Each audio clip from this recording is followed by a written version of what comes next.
Alright, so hello everyone. Today we are going to have post-contest discussion for Leetcode Weekly 411. We'll be discussing all the 4 problems. So let us start. Problem 1. Count substrings that satisfy k constraint 1. Alright, so this is like the first part of the main problem. Or sorry, not the main problem, as you can say. There are 2 parts to this. There is the one part and then the fourth problem is that the second part. So this is a pretty easy problem, right? It's basically implementation by looking at the constraints. Let us look at the problem. You will be given a binary string s and an integer k. A binary string satisfies k constraint if either of the following condition holds. That is, either, that means either of these 2 points are, either in that string you have at most k zeros or you have at most k ones. Now, return an integer denoting the number of substrings of S that satisfy this k constraint.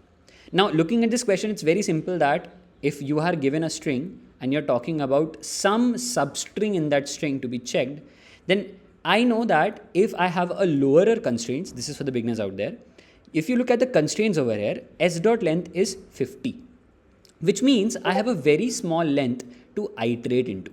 So if I have a very small length to iterate into, what I can do is I can actually run a brute force solution which is going to help me go to every substring.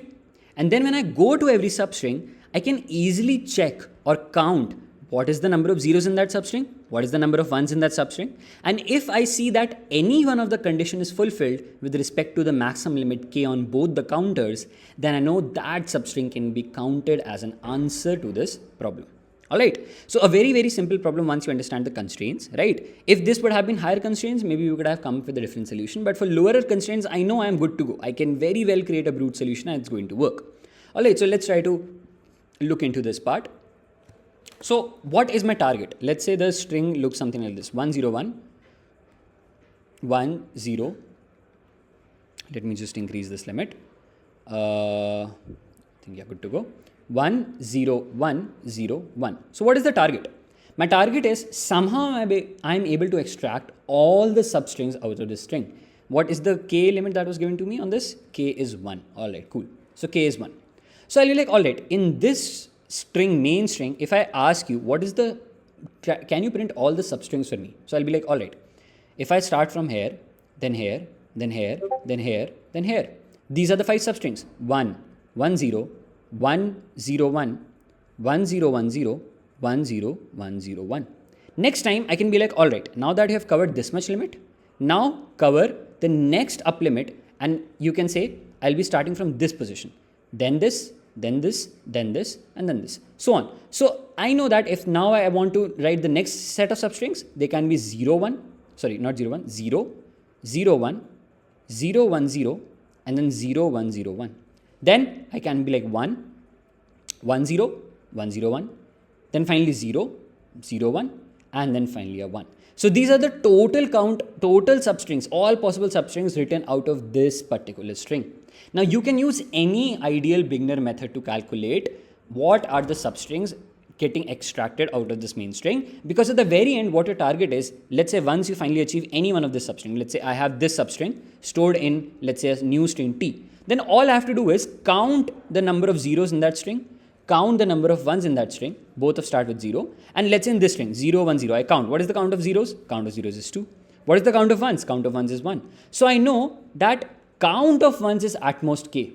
So I know this string 0 1 0 has to be counted as a k constraint string because it has at most 1k that condition is getting fulfilled. Yes, if let's say I would have taken this string 0 1 0 1, then I know in this the count of zeros is 2 and the count of ones is also 2. That means I cannot take this string because I know both the conditions are getting false. They are not getting fulfilled. If either one would have gotten fulfilled, I would have counted that. If both got fulfilled, good to go. I would have counted that. But if both are getting false, not getting fulfilled, I don't need to count that. So very, very basic and a very crude sort of a solution. Start off with a for loop. You can have a pointer over here, I equals to 0. You can say I is less than n and then I plus plus. This is the pointer that's going to run. So if let's say I have the string 10101, then over here currently I is where I have placed. Then what I want to do is I want to take up lengths. So I'll be like, all right, take up some lengths, take up 1 length, then 2 length, then 3 length, then 4 length, then 5 length. So I'll be dependent inside this for loop to create another for loop which runs int I, let's me call this as j, which is actually the length, which is initially 1, and then j can go maximum to less than equal to n minus I. Why n minus I? Because I know that if I am going to a higher limit of I then I know initially I is 0, so I want to take up 1 length, 2 length, 3 length, 4 length and 5 length. But when I moves on to 1, then I only want to take up 1 length, 2 length, 3 length and 4 length. I don't want to go till 5. That means n being 5 over here, n being 5 over here. Next time I would have become 1, so this becomes 5 minus 1, that is 4. So it kind of means that initially j has to go from 1 to 5, then 1 to 4, then 1 to 3, then 1 to 2 and then 1 to 1. So this can be the inner j thing. This is j plus plus, and then I close it up. And then what do? Inside this for loop again, I need to extract that substring. So I'll be like, all right, let me write a simple logic. String t equals to s dot sub str, that's the substring function. From where do I want? From the I index. How much length do I want? I want j length. And this is where I get the t substring now. And then again, I can run a for loop inside this t string, get the counters. For me, that would be C0 and C1, and then check if the conditions are true. Then I know my main answer can get incremented by 1, because that would mean this string t is a good k constraint string t. Now, if I talk about the time complexity, you'll be running this logic in n. This inner logic also runs a maximum time complexity of n. And this substring function will also take up n space, but this is n, and then again there's a for loop right next to it. So you can say this is n plus n. Overall, you can say this for loop is n. That's the length of the substring. So you will be running total of n cube order for the solution, which will work because we know very well that I have a n limit of 50. So if I place n as 50 inside this, I basically get 50 cube.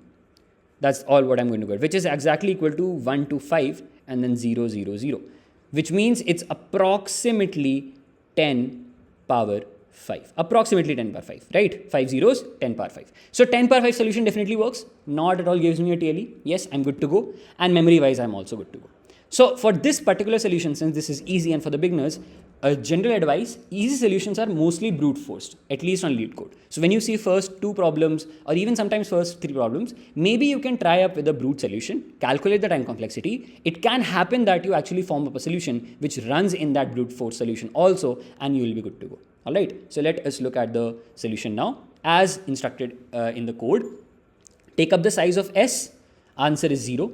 Then I check 0 to less than n. Then inner j, that's the length, 1 to n minus I, that's inner part, j plus plus.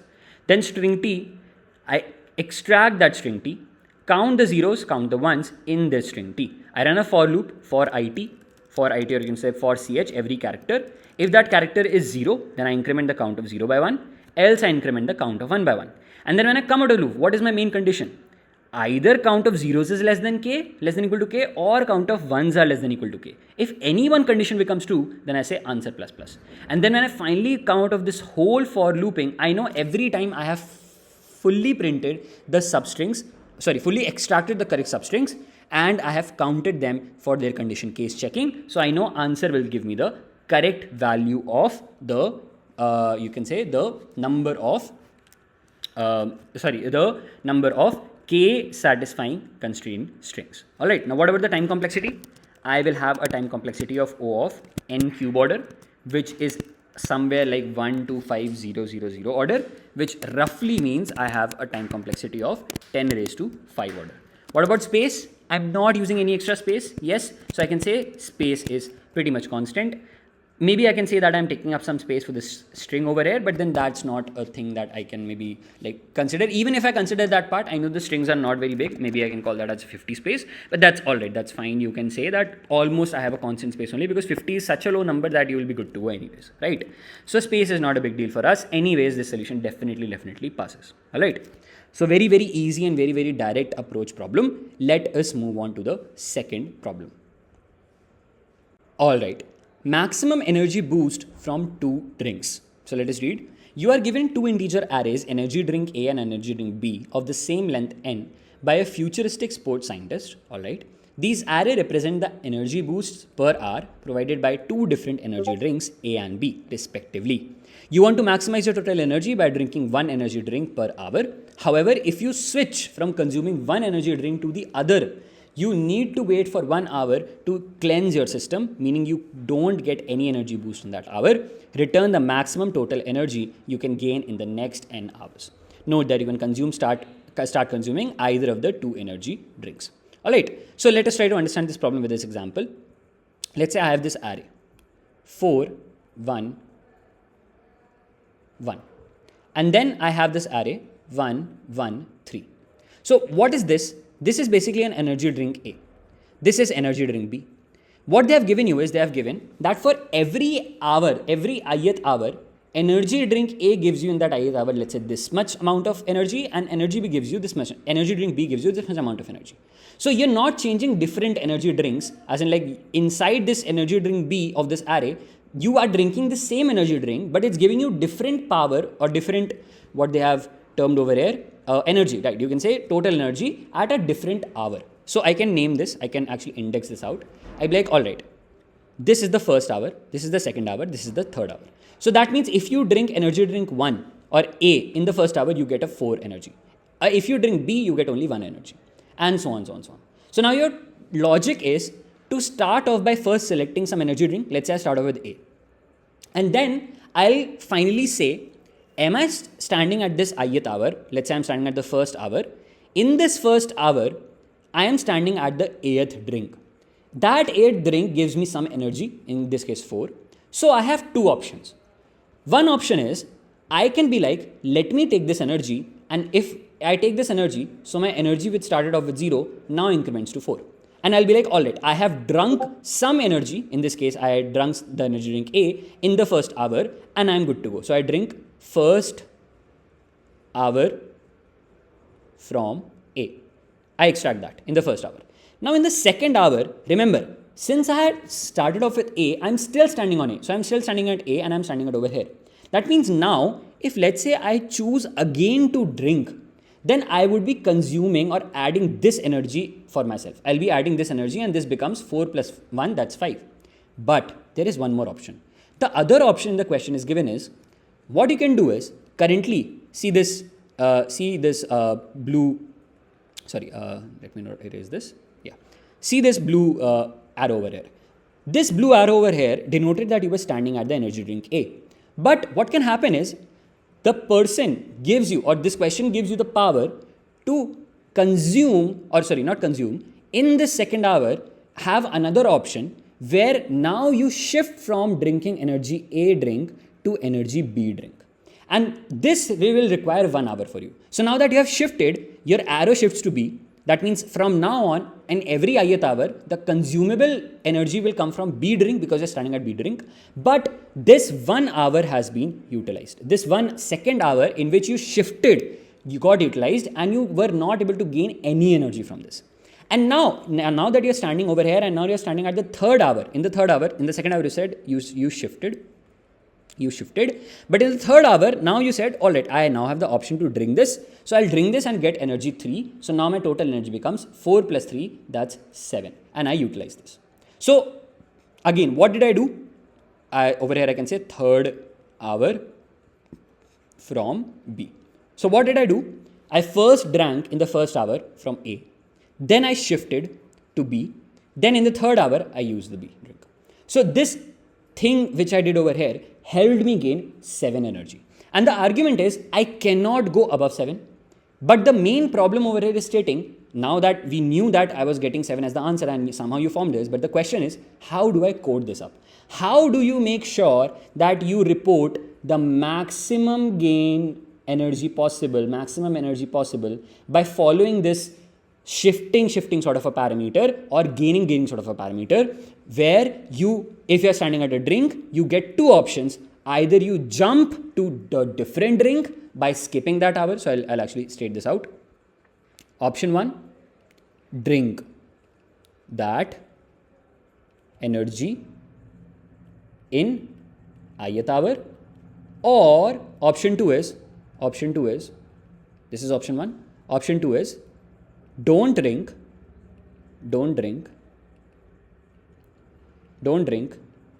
that, like, don't drink, you can say, sorry, not, I cannot say don't drink. I'll say that option 2 can be skip the next drink of I plus 1th hour and move to the different drink. As in, if you are standing at the drink A, different drink. If you're standing at drink A, then you move on to B. Otherwise, if you're standing at B, move on to A, vice versa. Simple. So these are the two options. Option 1 is when you are standing at this ith drink, you drink it and you don't change your row. You don't change your drink. So drink that energy in that ith hour and don't skip to switch drink. In this case, you remain as it is in the same energy drink row where you are. If you are at A, you remain at A. If you are at B, you remain at B. But the other option is you drink that energy drink which you are standing at, like skip the, you drink ith energy drink anyways, but the I plus 1th energy drink which you could have drunk in the next hour, you don't drink it. You utilize that I plus 1th hour to jump to whatever drink you were to a different drink you are. Let's say you are at A, so you jumped at B or to A and do that part. So basically the problem is giving you two options. If you think it very clearly, this definitely makes sense. Now you cannot utilize any greedy solution in this because you have two different options. At standing at any ith index, you have two different options. You drink that energy drink and then I ask you, do you want to continue in that energy drinks rows or do you want to skip that I plus 1th hour to shift to a different energy drink? So these two options knowingly are giving you a hint that I cannot run any greedy logic. I know I have two options. That means this is indicating me towards a DP solution. Why DP? Because I know this the constraints are pretty huge. So I would have to create a DP because in this case I have two options. So this is kind of like a famous knapsack DP. A comparison, general comparison, not exactly that, but general comparison where you are kind of taking and not taking sort of a stuff. Although over here, what you're saying, our options is basically you drink that ith drink, but the option 1 is you skip two indices and you change the row, else you don't skip that indice and you remain in that same row. That's kind of like a take, not take condition, but it's not exactly the same, but you get the logic of understanding that there are two options with me I need to maintain. Now, let's come into this part. If I am maintaining a DP, then there has to be some states. So let's look into that. When we look at the options, we clearly observe states. When I know I have two options, these two options are encapsulating two things. One thing is option 1. Let's say I am standing at some ith drink. If I don't skip the I plus 1th drink, that means I remain in the same row. So look at the terms I am trying to use. You are maintaining an I variable, that's the index. And you're also maintaining what row are you currently in. So if you say that you have option 1 into picture, that means if you are at the current index that let's say this index is I, not index name, let's say this index is I, then if you are at your current index I, then you know very well that you're going to drink that drink. Let's say you are standing at current index I and let's say your row is A. So let's say your row is A. So what do? You say I will drink A of I. And then I will move on to the next drink, that's I plus 1. But do I change my row? No, my row is still A. And this is my option 1. Else, if let's say I was at row B, same thing. I will drink B of I and then I will move on to the I plus 1th R, but I will not change my row. I still remain in my row B. But what about option 2? What is option 2? Option 2 is if you are at row A, don't drink that row A, don't drink that A of I, don't drink that and simply move on to I plus 2 index by changing your row to B. What would that mean? That means I have skipped the I plus 1th hour to utilize myself to switch rows. If I was at row A, I switched to row B and index became I plus 2. And the other thing would be if you are at row B, then same thing, jump to indices and make row A. So these are the options that are given to me. And for these options to get maintained, I can very clearly see I'm maintaining two states. One thing I want to maintain is I, that is the index I'm currently standing at, or the ith hour I'm currently at. And the other thing is row. Which row am I talking about? Am I at row A? Am I at row B? So what? So if I now calculate what is the DP states, can I very well understand what is going to be the time complexity. I know that n, that's the total size of the total size I can iterate, is actually 10 power 5 order. So that means, and row, what are the total number of rows you can have? Only 2, right? Either they are row 1 or row 2, row A or row B. So can I say I have a total of 10 raised to 5 into 2 time complexity of this solution? Yes, I can say that. Why? Because the dp when will be written will obviously have the memoized solution, and dp solution in that memoized sort will be dependent on the states, multiplication of states. Since I have 2 states over here, I and rho, and the maximum those states can achieve is I can go maximum to 10 power 5 order and rho can go maximum 2 order. That means time complexity is 10 power 5 into 2. Alright, so this is going to be the whole solution. Now I will go for a recursive plus a memoized solution. You can definitely go for an iterative or a tabulative solution. That's still going to work, not going to be a problem. Recursive plus memoized might seem a better thing in this, because this is like a simple option 1, option 2 taking sort of a solution. Alright, so let us quickly look at the code piece over here. I will create a vector of vector dp outside, that's my global vector of long type.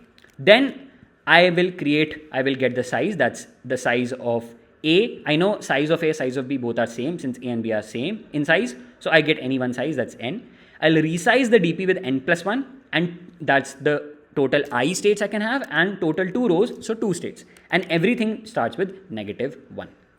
And then what do? I'll say that I am going to call the maximum, or I'm going to return the maximum of what is the helper function giving me if I would have. Remember, look at the states. Ith index. What row am I at? Total size, A and B. So this thing is constant. I know n is the total size, A is the vector, B is the vector. But look at over here. I've once passed 0, 0, once I passed 0, 1. What does this mean? This means that if I am standing from the 0th index, I can have 2 options. You can either start off by saying I was initially at energy drink A, that would mean you are at the 0th row. Or you can say I am at energy drink B, that means you are at the 1th row. So that is the 2 possible cases to start off with. Hence, whatever is the maximum out of these 2 possible cases, I print the answer, because I want to maximize my energy gain from the drinking. Alright. Now, what is the base case? If I goes greater than equal to n, obviously I want to return 0. That would mean I have exhausted the total, all energy drinks have been exhausted. I can move on. Else, let's say I did not memorize this first. I'll not memorize this. Let me show it without memorization. So what I'll do is, no memorization right now. Let's see. I'll say currently I have an energy 0.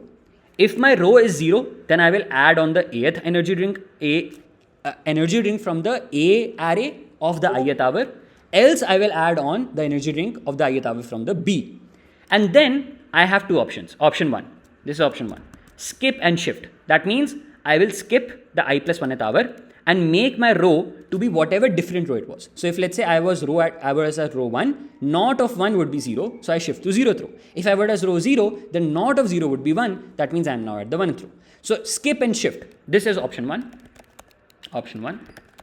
And what is the other option? Other option is not skip. When you do that, what does that mean? You shift only to the I plus 1th hour. That means you only jump to the next hour and you don't change your row, so row remains as it is. This is option 2. Now, what about the final solution? Solution would be the current energy you gained plus what is the maximum of both these 2 options. If you skipped and shifted, what was the answer from that? I will take the max from that. Or if I did not skip, then what was the answer from that?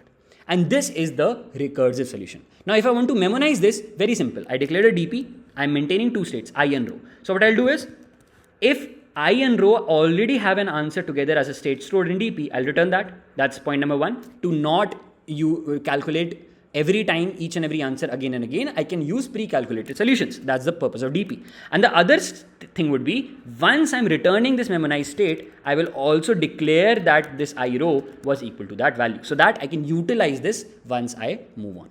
So then together now I know that I have a total time complexity of, as explained, n into 2, or simply you can say n. O of n would be a decent time complexity, because n into 2 means n only. 2 is a very constant factor in this. So if you don't consider the stack complexity that can come from this recursive solution, then you are good to go. And this definitely works. It gives you the right solution. So that's going to still work. So what about the time complexity? I can say time complexity is in order of n only, or n into 2 to be very specific. And what about space? Obviously, I'm using a DP, right? DP has a total space of n into 2. So this is again n into 2. So in a time complexity of n into 2, or basically order of n, and in space also in order of n, I have formed a recursive to a memoized solution. All right. So I hope this definitely catches up with the beginners. If it doesn't, I do recommend you that you stop over here, maybe practice some, or go through some basic knapsack problems where we sometimes take, not take, or create or not create, where we basically have 2 or 3 options. This option identification is sort of a very simple thing in DP. It does come up a lot of times in Leetcode problems and in very standard problems, and this was one of them. All right, good to go. Let us move on to the third problem. All right, so problem 3. Now up till here for this contest, I feel that the first 2 problems were pretty easy. I mean, the second problem might not be a very beginner based problem, but then this third problem was actually very, very tricky, and there was a lot of case making. So I'll try to show you the observations I did and how did I come up with utilizing and understanding that this could have been done to get the correct answer. And let's try to see if there is any doubts in that part, right? So you can definitely ping that in the comments and I'll be ready to answer them. All right. So find the largest palindrome divisible by k. You are given 2 positive integers n and k. An integer x is called k palindrome if x is palindrome, very obvious, and x is divisible by k. So now the logic is you need to return the largest integer having exactly n digits, that is k palindromic. So that means you need to return some integer. When you convert that integer to string, or even if you don't, you just look at it, you understand that it's palindromic. And if it's palindromic, it should exactly have n digits and it should be divisible by k. Now this is a very, very important property. Now, when I looked at this question, my first intuition was to look at the constraints. If you look at the constraints, n is very large, agreed. But if you look at k is only till 9. That means k can only be the possible 10 digits in the number part. Not 10 digits, possible 9 digits in the number part. 1, 2, 3, 4, 5, 6, 7, 8, 9. That's all k can be. So once I read the question, my first solution in my mind was, can there be some observation to this question where I can brute out all the possibilities for each and every k, maybe make cases, a lot of casework. I know that would have been much more intricate during the contest and pressureful, but that is how I solved this problem finally. So what I did was I understood that since k is so less and it's only covering the basic digits, that means all I am trying to do is somehow figure out the divisibility properties of all the different 9 digits and finally get the correct answer. So if you look at the test cases, let's say n is 3 and k is 5. So we have printed a number 595. Now this is palindromic. Why palindromic? For all the beginners out there, what is the meaning of palindrome? Palindrome simply means something that's read as it is from the front and from the back. So let's say I have a string A, B, C, D, C, B, A. If I reverse this out, it's still A, B, C, D, C, B, A. That means it's a palindrome. This is from the front, this is from the back, and it's still a palindrome. It's still reading same. So it's a palindromic string. So if I talk about the integer 595, if you look at from the front, it's 595.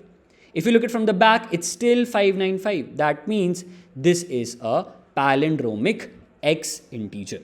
Now 595 has the other property that it's n equals to 3, it's the 3-lengthed integer, and for k equals to 5, it is divisible by 5. Good to go. All right, and the argument is this is the largest we can form, hence the whole part. All right, cool. So now that the problem is clear, let's try to observe some very, very simple things. All right, let's try to make case work. So what I'll do is, I'll use up a lot of pages in this. I'll say k is equal to 1, k is equal to 3, k equals to 9. My first observation was, if you have been given a n-lengthed integer you need to print, and it has to be palindrome, what is the largest integer you can have? Largest integer can be, obviously, n times 9. If let's say n is 4, then can I print 4 times 9? Is this the largest integer I can create? Yes. And is this palindromic? Yes. 9 from the front, 9 from the back. 999 from the front, 999 from the back.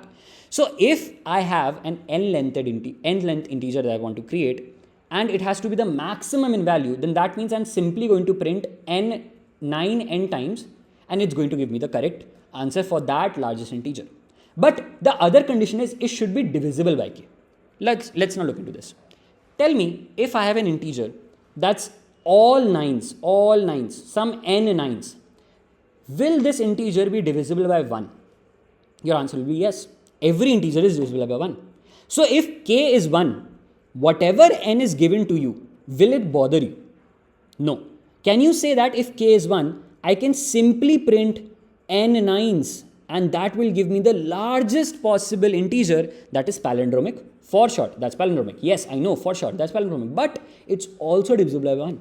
So for k equals to 1, can you argue that I am good to go? I have very clearly formed k equals to 1 case. Answer would be yes, I am good to go in k equals to 1. Now similarly with k equals to 3.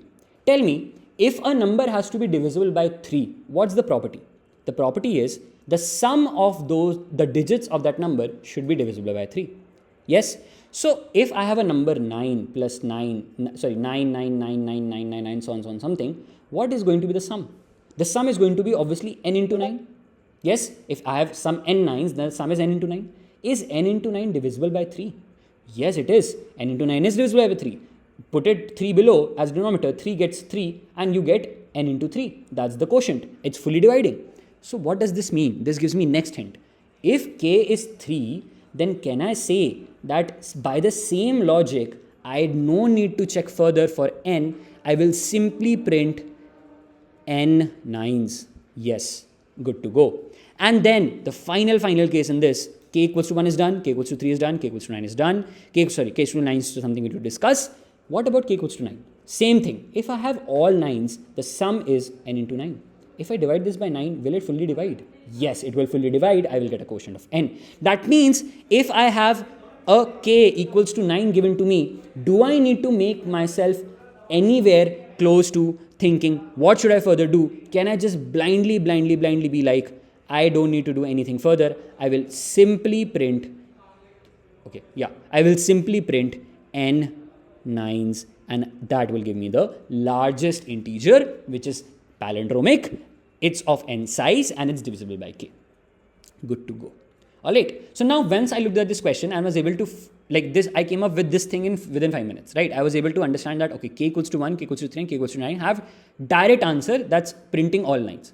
This gave me a boost, alright? If you thought up till here and you were trying to think something beyond this up till here, it gave me a boost. What boost did it give me? It gave me a boost that since k equals to 1, k equals to 3, and k equals to 9 were easily able to form by me, it means hidden somewhere in the question will be hints or hidden somewhere in the logic. I think I'll be able to also create for 2, 4, 5, 6, 7. These are all the numbers that I left. That's all. Yes. Sorry. I think 1, 3 was covered. 4, 5, 6, 7, 8. Sorry. Yeah. So I only now need to create my logic for these rest over case. 2, 4, 5, 6, 7 and 8. By some or the other interpretation, if I'm able to do that and do a lot of case making, I think I'll be able to do that. That gave me a confidence because I was able to create within 5 minutes logic for 1, 3 and 9. So that is where my mind headed next. I was like, all right, let's start with very basic. What about k equals to 2? I want to print an n-length digit integer, which is palindromic. So I again started off with the same ideology. I have total of n nines. That's the largest I can go. This is palindromic for sure. But this is not divisible by k. Divisible by k. Because the divisibility power of 2 states that the last digit should be divisible by k. Yes? Now tell me, the last digit is 9. What is the next best digit I can use at this place which makes this whole number divisible by 2? Obviously, I don't want to make this 9 go very low. I cannot go above 9 because 9 is the largest digit. The digit just lower than 9 which helps me make this number divisible by 2 is 8. If I convert this number to 8, the digit to 8, will I not say that this number 9999998 is not divisible by 2? Yes, because it's an even number now. An even number is obviously divisible by 2. But, is this number palindrome? No. But because you change the last place as 8, will you not also will have to change this first place as 8? Yes. If you do that, now you know that the number is palindromic. So this is the ideology. If first I looked at k equals to 2, the property was last digit should be divisible by 2 or simply it should be even. So initially the last digit was 9. If I talked about changing it to the next best digit, it came to my mind that it should be 8 because that's the next lowest I can go, which will for sure make the number divisible by 2. But because this was 8 now, I need to fulfill the palindromic condition also. So I will also make this as first digit as 8.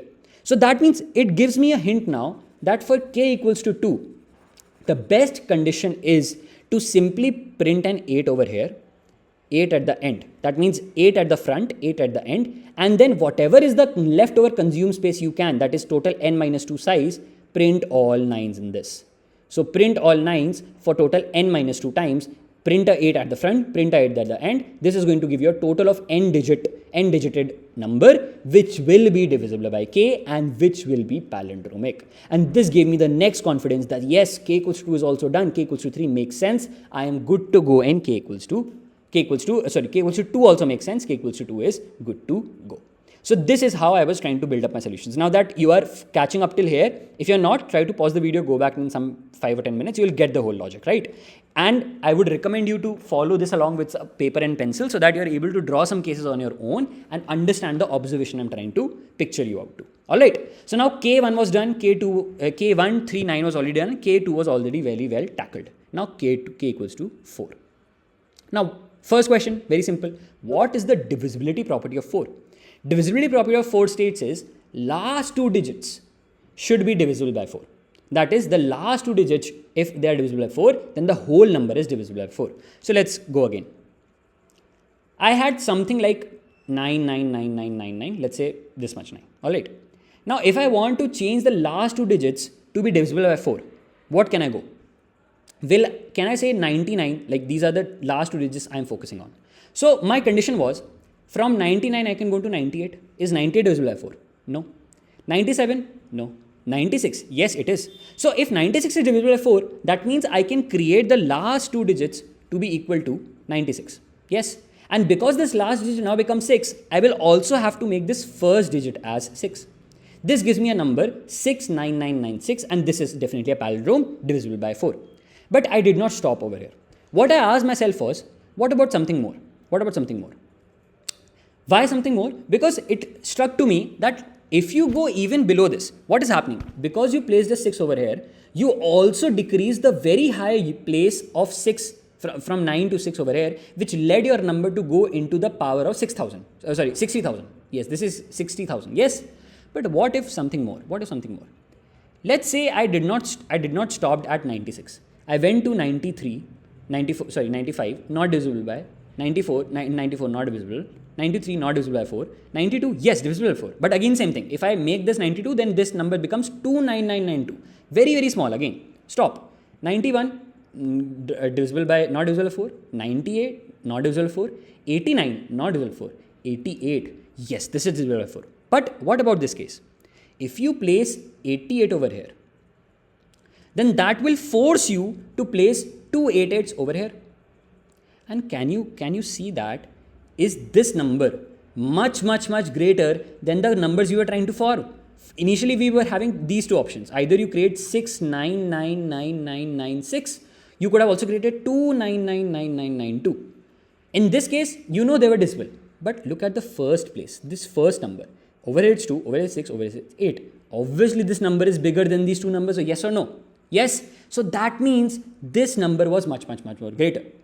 If you could have not observed this very directly, what you could have done is, you could have run a brute force solution. I'll show that actually once I progress in the question. You could have run a brute force solution to further iterate in your idea. So when I looked at this observation, it made sense to me that the best ideal case is to go to 88. Not below also, because if now I go even below this, let's say 84, then same thing. I will have to place a 84 over here, so 48 over here. So now this numbers goes in 4 order, 40,000 order. If I want to still keep it a very high order, that's the 80,000 order, that's the highest I want to go, then it's the best case is I use 88. So my observation for k equals to 4 was fulfilled, and it told me that your best ideal solution over here is, what can you do? Let me just increase the eraser.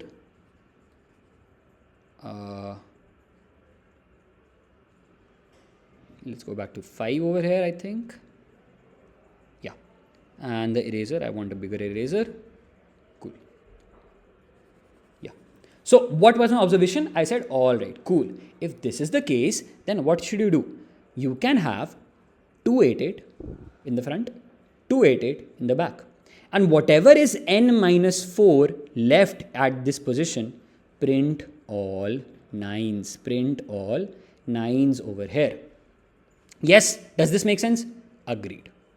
So if in this case, if let's say, even in the above case also, if let's say n minus 4 was negative, that means you did not have the capacity to print these 9s, then you could have simply printed all 8s. Yes, that would have been the correct case. So if let's say n minus 4 is less than equal to 0, then you can simply print whatever is the n number of 8s. If let's say n is 3, print 3 8s. If n is 2, print 2 8s. If n is 1, print a single 8. If n is 4, print 4 8s. But after this, to make your number go very large, always insert a 9 in between, because that will keep your number as high as possible. And you have already made sure that the last two digits are divisible by 4, because that they are 88. So if they are the 88, then you know the last two digits are divisible by 4 and you're good to go. You have also maintained the palindromic thing, because if last is 88, you have also kept the first as 88 and good to go. So this created my case done and dusted for k equals to 4 also. Okay, so k equals to 2 was done, k equals to 4 was done, and now all I had to left was to form a solution for 5, 6, 7 and 8. Yes, so what I did was I moved on to 8. First I moved on to 8. Why? I'll show you. So 8, k equals to 8 has a similar property like k equals to 4. That's why I moved on to this. K equals to 8, for 8 the divisibility is the last 3 digits should be divisible by 8. That's the property for k. So if the last 3 digits have to be divisible by 8, isn't this the same thing as the last 2 digits had to be divisible by 4? What did I create over here? 88. Very easily I understood that in this case, all I need to do is, if last 3 digits can be made 888, then it's divisible by 8, and then first 3 digits can be made 888, and then rest n minus 6 numbers can be 99999, so on. And this gives me a beautiful number that's n digit total, it's divisible by 8 and definitely is palindromic, because I have 3 8s in front, 3 8s in middle, and then all the 9s. So 3 8s in the end and all the 9s. So k equals to 8 case was also done and dusted. So once I formed 4, I was also able to create 8 quickly, and I was done and dusted with the general possibilities. So 5, 6 and 7 were left. Now my next focus went to 5, because that again easy divisibility property to check. 5 simply states the last number should either be 0 or it should be 5. The last digit should either be a 0 or it should be 5. So let's start again. You have 999999999. Yes. And let's say this last digit has to be converted to either a 5 or 0. So I kept it as 5. I said, all right, if I keep it as 5, then this also becomes 5. So the number now I have is 5, all 9s and then another 5. Now, if this would have been a 0, then what? If this was 0, then this would also have been 0 and this would have been 99999. Now tell me, if I go any below than this, will I create a better solution? No. Because if you have the first digit at 0 now, the total number has decreased by a 1 place only. Initially you were total talking about 9 digits. Now you're talking about only 8 digits. So you decreased a digit. You know always that a 9 digit number is going to be greater than an 8 digit number. So is it possible for me to make a 0? No. So very quickly I was able to observe that the next best thing should be, for this case, next best thing should be that you make a 5 in the front, you make a 5 at the back, and in the front and the back, and the rest n minus 2 places can be filled with all 9s. This dusted off my k equals to 5 case also, and I was good to go with this case also. Only left were 6 and 7. Now I focus my power on 6. All right, let's go on to 6. Very interesting. So this is where like 6 and 7 were a bit tricky. 7th was the most trickiest. I think up till here, you were able to catch up very well. If not, pause the video, form some test cases on your own. You'll be able to easily understand what I'm trying to picture you out. And you only will be able to argument that, yeah, what I'm saying is right. I cannot make better case than this. So let's go to k equals to 6, a bit tricky. Let's look. Start off with n 999 and so on. Let's say I took total of, let's say, 10 9s. All right, good to go. Now what will happen is, so let's say I have 10 9s.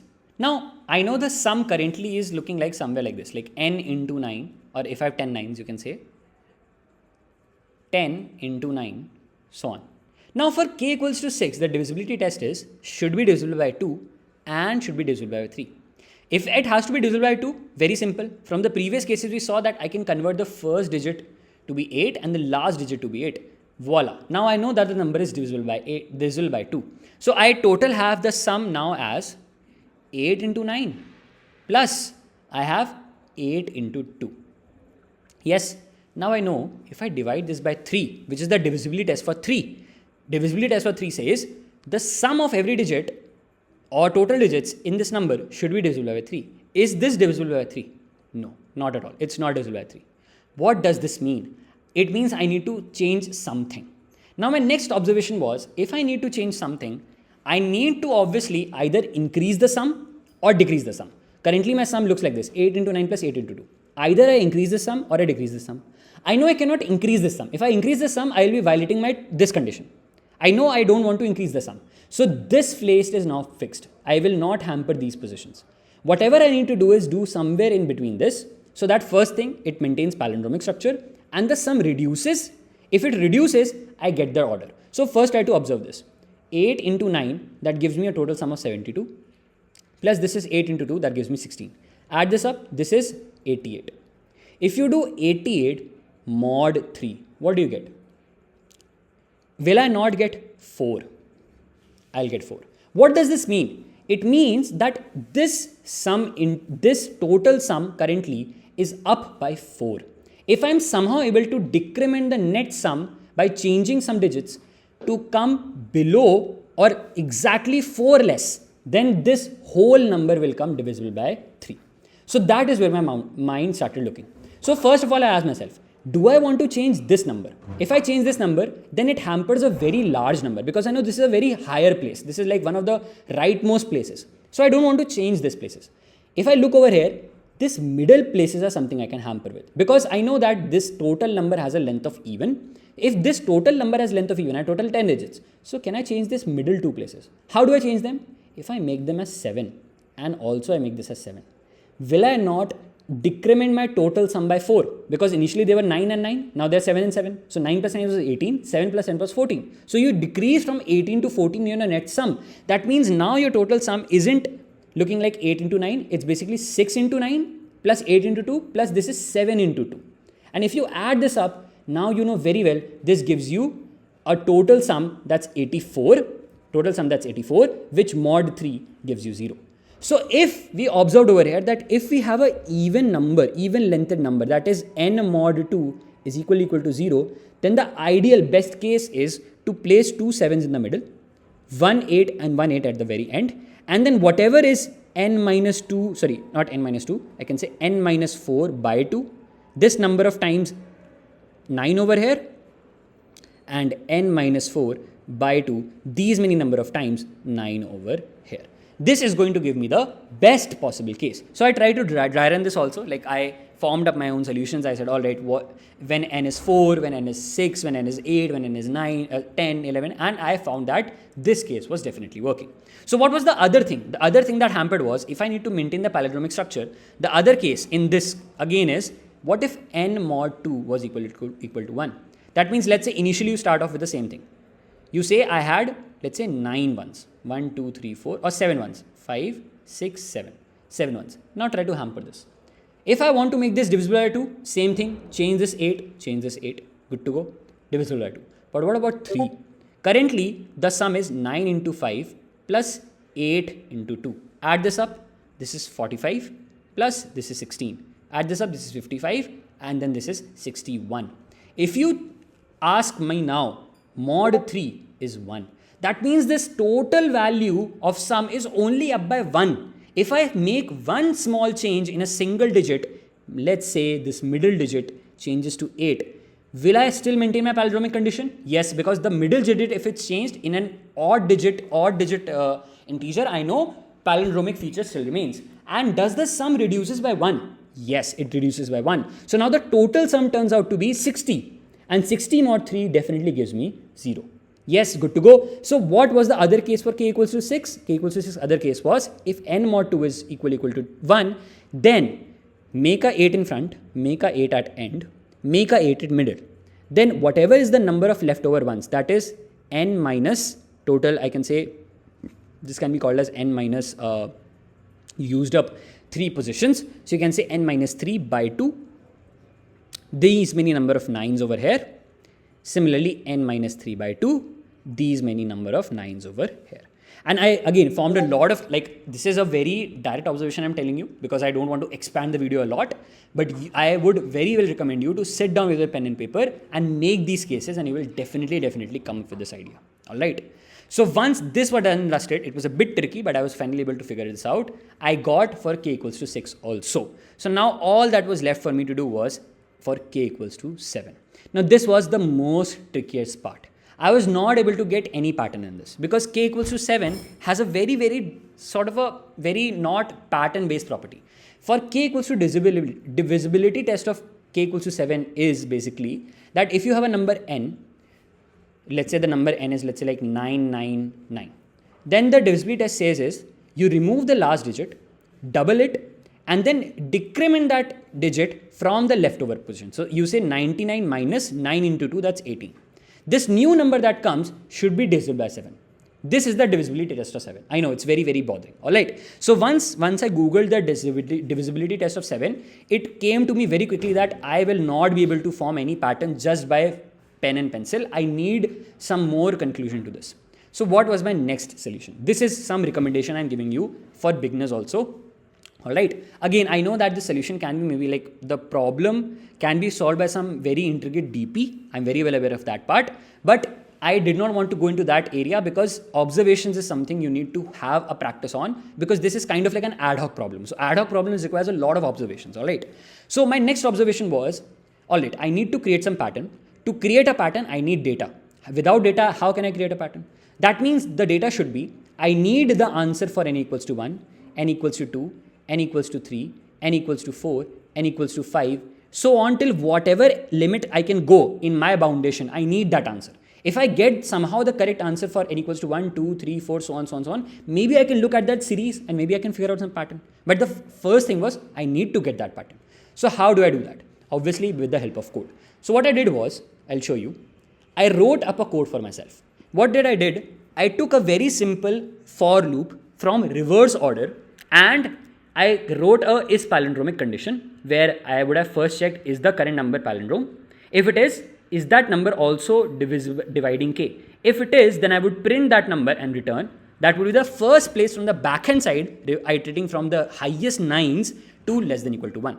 And then what I did was I ran my brute force for each and every test case till my compiler failed. So I noted those observations down. First I ran for 1, 7. That means n is 1, k is 7. K always went 7. So once I ran that, I made this I equals to 9 over here because I want to go to maximum this much. So I said starting from I equals to 9, that's the highest n length I can go, answer is 7. Good. So I noted this, that for n equals to 1, answer is 7. Good, great. Now I switch this. This becomes 2, this becomes 99. That's the highest I can go. So I again wrote the solution. I said, all right, for 2, 7, answer is 77. Good to go. Noted this down. Then again, I did this. I read this as 999. I changed total digits can be 3, ran the solution. I received the solution as 959. And then I did this, and I received all the possible answers till 15. After 15, I started getting TLE because once I took 16 total and 9 digits, it turned out to be TLE. And this is where my compiler failed. This is where C++ indirectly failed. That means I was able to collect the data from this much position.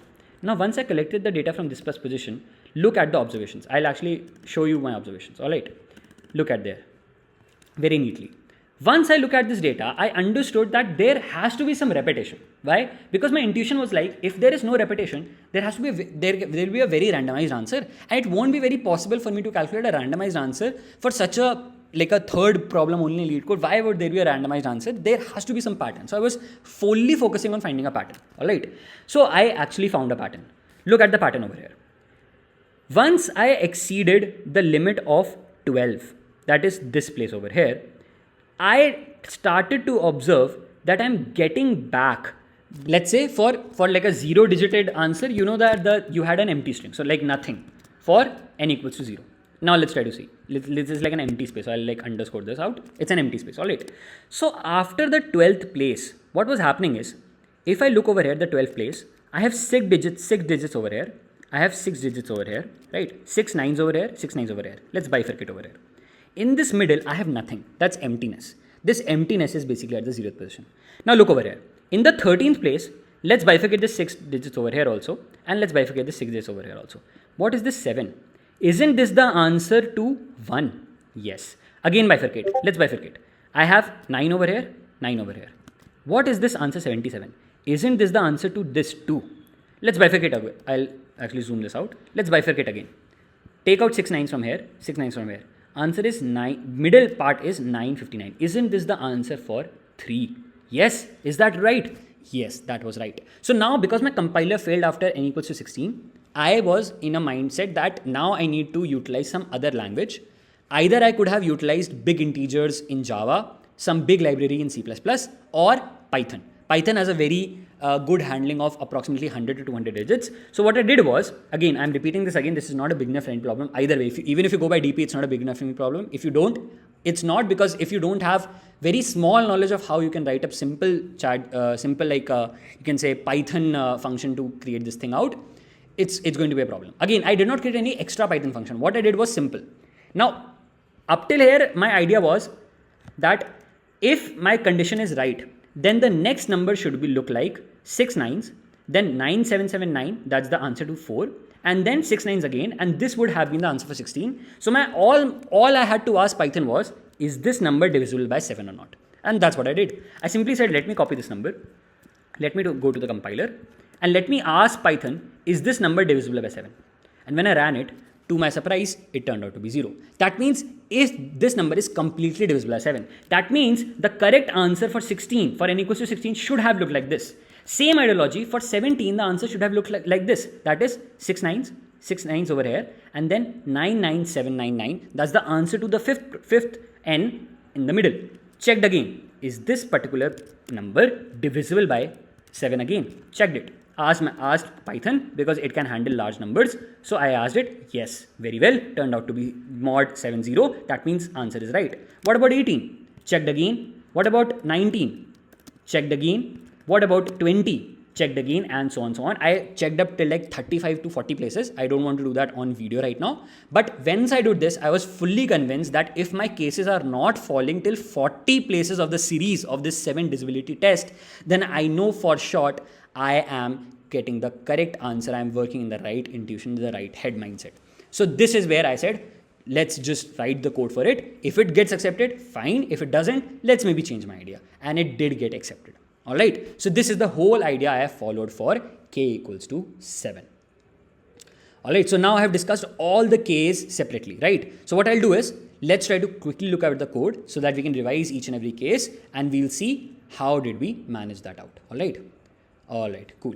So let's again start off. Initially, we discussed what k equals to 1, 3 and 9 together. We said if k is 1, 3 or 9, you no need to think any further, simply print n 9s. So I created a string of n size of total 9s, all 9s, and returned it. Good to go, k is done and dusted. Now k equals to 2. If the size of the n is less than equal to 2, then I'll print 2 8s or 1 8. And if it is not, then what do I want? I want 1 8 in the front, 1 8 at the back, and then rest n minus 2, total 9s in the middle. So this is what I did. 1 8 at the back, 1 8 in the front, n minus 2 9s in the front, in the middle. That's what I did. Now for k equals to 4, next case condition discussed. If k is less than equal to 4, print all 8s. If not, 2 8s in the front, 2 8s in the back, all the 9s in the middle. Case done and dusted. For 5, as we discussed, for 5, what did I do? 1 5 at the start, 1 5 at the end, all 9s in the middle. If n is less than equal to 2, print only all 5s. K less than equal to 8, same condition. If k is less than equal to 6 this time, why 6? Because I had total of 6 limit inside this. Print all 8s, else 3 8s in the front, 3 8s at the back, and all 9s in the middle. Now the most tricky two cases. First, let's look at k equals to 6. If k equals to 6, if n is less than equal to 2, I'll print 2 6s. Alright, I think I did not discuss this. I'm so sorry. I skipped this part. So again, when I was making more cases in k equals to 6, I also realized that this condition is not going to get fulfilled if I am standing at less than equal to 4. So like n less than equal to 4, I was forming some different cases. So I brutally forced that out by using this logic only. Like I had written a formula for myself only. All I had to do was make this like over here you can say very well, like let's say I make k equals to 6 and I make this, let's say I want to for n equals to 4, then I simply run this. I'll make this actually as 999, that's the highest I can go, and I'll print this. So I will receive a number that is 877. So I just brutally said that, alright, if n equals to 4, print 8778. If n is 3, print 888. If n is less than equal to 2, print all 6s. That's the case. So if n was, let's say, total of 99 and n is 2, and I want to check with k equals to 6, then the answer I received was 66. That's why I said, all right, if that's the case, then I know I'm running a best solution over here from the reverse. If it's giving 66, that's the best case to go. So I printed over it. But after this, now my logic followed. The logic I explained, that now I know that if I was at an even position of n, so if even, that means I'll go in the else part, n mod 2 is 0.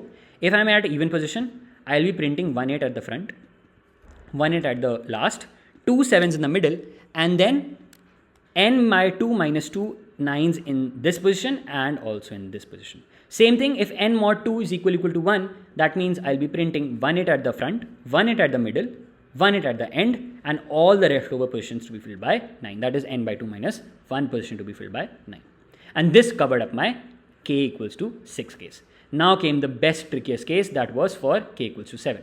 First what I did was I created my options. I knew that my options are getting repeated after 12 places. Over here I saw, right?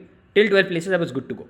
So till 12 places what I did was I calculated all my answers. I said for 0 the answer is empty. For n equals to 1 answer is 7, 2, 77, 3, this, 4, this, 5, 6, 6, this, 7, this, 9, 6, so on till 11 this. Now I want my answers above this. So first I calculate L, that's n by 12. This gives me the number of complete 6 9s segments that can be placed on each side of the palindrome. Then I calculate n mod 12, that gives me the leftover in the middle part, which I want to calculate. So the whatever comes in the middle, this middle thing, right? What is that part? And then I can convert that into strings. First I calculate all the 9s. So I increment 9s by L times. Then I want all those 9s first times in the front. Then same number of 9s in the back. And in the middle, whatever is the R value, just extract that from this unordered map and print it, concat this everything and return it out. This gives me the correct answer for 7. And this is what finally worked with me, and it ran, and that is all the case making I did. Again, I did a lot of case making. This might seem very easy now that I have told you this could have been done, this could have been done. I very well recommend you to sit with your pen and paper, form your cases on your own, practice this question again so that you finally get the logic and it's clear through your head that ad hoc problems require this level of observation. All right. Now, what about the time complexity? Obviously, I am running a time complexity where I am creating strings in n order to return for every case. If case 1, 2, 3, 4, so on something, that means overall time complexity is simply O of n, right? I am simply creating n lengthed string for me to print. What about space? Only in the case of this unordered map where I'm taking this space of extra 12 spaces to create this for k equals to 7 is where I'm getting a space. Again, 12 space is not very high. So I can just ignore that part. I can simply say I don't require a lot of space. So I can say space is almost constant. So in an n order, now I have created my answer. All right. So very, like I can say a very ad hoc based problem, definitely a hard rated problem, not at all for beginners. For beginners, I only recommend you to solve different ad hoc problems before you encounter this. If you are right now watching this, try to make your own case problem, try to observe and remember what observations I told you, rebooting it out, writing your own piece of codes to check your own reverse theory. Like I wrote my own piece of code, right? I wrote my own piece of code to reverse engineer my own theory and understand whether what I was thinking was right or not. So all this also is done. Like people also do this. So doing this part, all this comes into picture when we solve ad hoc problems where pattern-based observation is required a lot. All right. So this completes our third problem. I hope you liked it. Let's move on to the final problem. All right, so the final problem 4 actually, count substrings that satisfy k constraint 2. So this is basically the second part of the first problem. All right, and this was actually a very, very hard problem for me to think also. All right, so we'll try to keep it very basic and I'll try to show up what intuition can fall in my head. But then again, this is not at all a beginner friendly problem. So let's see what we can discuss and how do we come up with the solution. All right. So as the first problem was there, it's kind of the same problem. You are given the binary string S and you'll be given the integer K. But in the first problem, you were not given any queries. Over here, there are some queries. What they are saying you is, you will be given 2D integer queries, that is queries of I from Li to Ri. And in that Li to Ri, you have to answer that what is the number of this correct k satisfying substrings in that, and the conditions are same. If you think that a binary string is satisfying the k constraint, then either of the thing has to hold. Either it has at most k zeros or it has at most k ones. And then you count that total number of strings, and that becomes answer of ith query. And then you have such answers to be printed for each and every query, and then you report that answer vector, that's the return an integer array answer, where answer of I is the number of substrings for each and every query. Alright, so now this problems became pretty hard now. So what is the thing is, now that you know that the strings is, first of all, string is very huge, string is not at all in 50 order, first point. Other point is, you also have queries, so you cannot calculate in a brute manner for each and every query. Alright, so you are given queries in 10 power 5 order, and otherwise the question remains same. First calculate the answer in, let's say, 0 to 6, let's say you want the answer in 0 to 5, 1 to 4 range, 2 to 4, 2 to 3 range, and so on. So otherwise the logic of how initially a string would look like and how that is called a case constraint remains same, but the whole complexity has to be played along with. Alright, so let us try to have some very crude observations. Like in these questions, in these sub questions, what is my first intuition is, what is the time complexity am I targeting?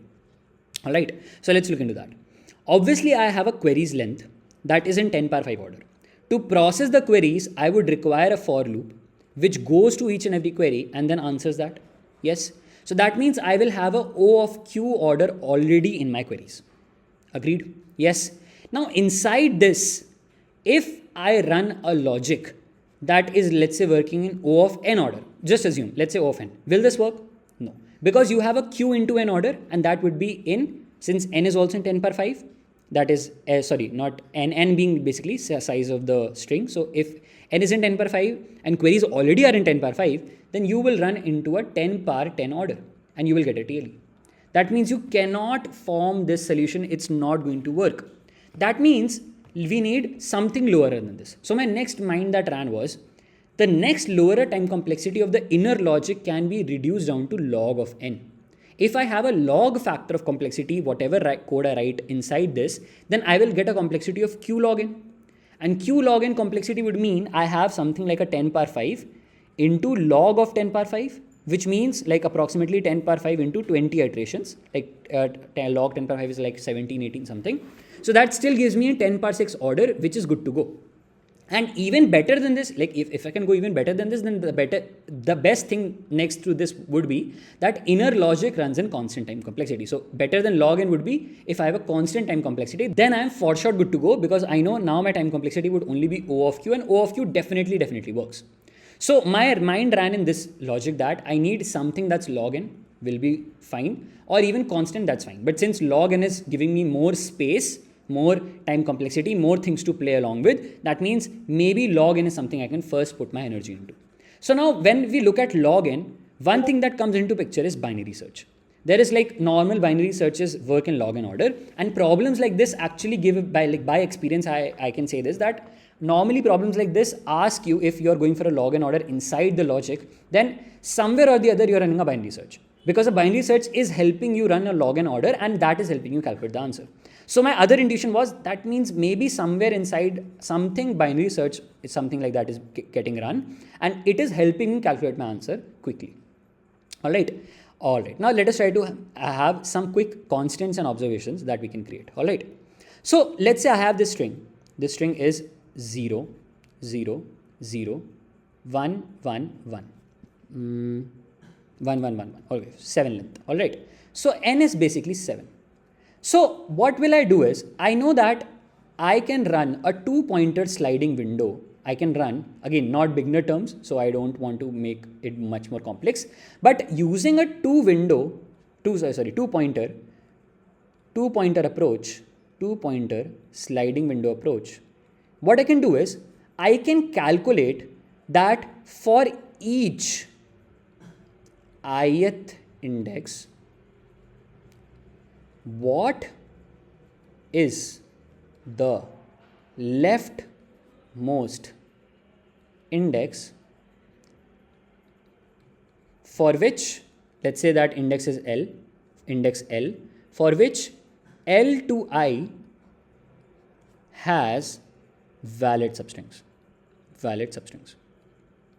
Just try to catch up with the idea, and you will finally get why am I doing this. Alright, so I know that by 2-pointer sliding approach, what I can do is, I can very well calculate that for each index I, let's say I'm standing at this index. Let's say this is the ith index. What is the most maximum index I can go? Where if I stand, the total mid substring will have all the valid substrings inside it. That means no substring inside that substring will not be valid. That's the case. That is something I want to calculate. So how can I do that? A very simple pointer based approach. I'll say, all right, let me run like a for loop from int. Let's say this is the right pointer. Right pointer is 0. And then right pointer wants to move on to the very last position, that's n. And then right pointer is plus plus. Yes. And then what can I say? I'll have a 0 count, that's z. I'll have a, okay, something like 0 count, that's 0. And then I shall have a 1 count, that's also 0. Then what can I say? I can say that, let's say, I will first check, is s of right equal to 0 or is it equal to 1? If it's a 0th character, then 0 increases by 1, right? 0 increases by 1, 0 plus plus. Else I'll say 1 plus plus. Good to go. Now, if I know there is a left pointer also with me, the left pointer is also at 0. So 2 pointers, right is the pointer and left is the pointer. I have 2 pointers. Now I know that while 0 is greater than k and 1 is greater than k. That means if you are standing at a current right pointer, you incremented your 0 count and 1 count by 1, but your net 0 and net 1, both of them increased so much that they went above k. Then till this is correct, till this value is correct, this loop is correct, you will have to bring your left forward. Right now you were incrementing your right to go forward, but now you also have to backtrack and, not backtrack, bring your left pointer forward. So how will you do that? You will say if s of left, if this is equal to 0, then you will decrement your 0 by 1. Else you will decrement your 1 by 1 counter and you will increment your left by 1. Now what happens when you come out of this while loop? When you come out of this while loop, can you argue that you will be standing at a right index?